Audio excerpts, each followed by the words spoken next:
Ada nggak sih Kak orang yang anxiety justru perubahan makannya tuh jadi lebih banyak gitu? Itu Ada. Oh, Ada juga. ada. Jadi memang beda-beda ya di setiap orang. Ada yang jadi karena pencernaannya jadi mual, terus dia jadi kayaknya nggak nafsu makan, jadi nggak makan. Tapi ada juga yang ngerasa kalau dia anxious, dia tuh harus melakukan sesuatu. Gitu. Jadi akhirnya impulsive eating.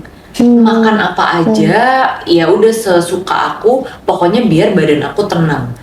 Gitu. Itu yang agak bahaya sih sebenarnya kalau misalnya nggak makan juga bahaya, tapi kalau makan terlalu banyak dan nggak terkendali juga bahaya. Ada sih yang kayak gitu. Malah kayak kadang kalau dari pengalaman aku ya, kadang cerita dari teman-teman aku nih yang pernah aku dengar, justru kalau lagi panik atau anxiety itu kita cenderung pengen konsumsi yang manis-manis gitu Kak. Benar. Jadi kayak pengen es krim, pengen kayak biar kan kalau kata orang-orang kan kayak mood kita jadi lebih naik kan kalau kita makan yang manis-manis. Apakah sebenarnya makanan yang manis itu juga malah justru lebih nge-trigger anxiety gitu Kak atau gimana?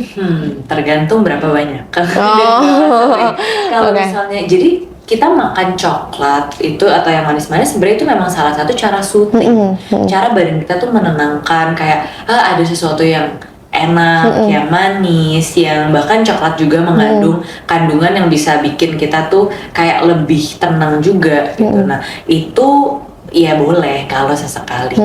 Kalau mungkin ya udah coklat makan udah gitu. Tapi kalau misalnya jadi ngabisin berbar-bar coklat atau kayak itu dilakukan setiap hari, balik lagi tadi kalau udah berlebihan dan kita bahkan udah aku nggak bisa kendaliin, aku nggak tahu gimana cara stopnya, itu yang aku udah bilang udah berbahaya.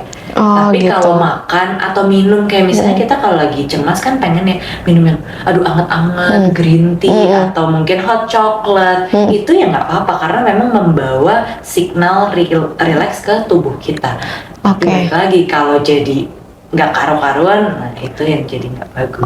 Berarti kalau nggak karu-karuan itu istilahnya makan berlebihan tuh bisa juga memperparah anxiety-nya ya Kak? Bisa. Kebanyakan makan manis kan juga bikin kita jadi gula darahnya naik gitu. Jadi terlalu hype juga malah jadi kerja tubuh kita jadi lebih berat. Yang tadinya udah tegang, kerja tubuhnya udah berat ditambah tegang lagi kalau kebanyakan.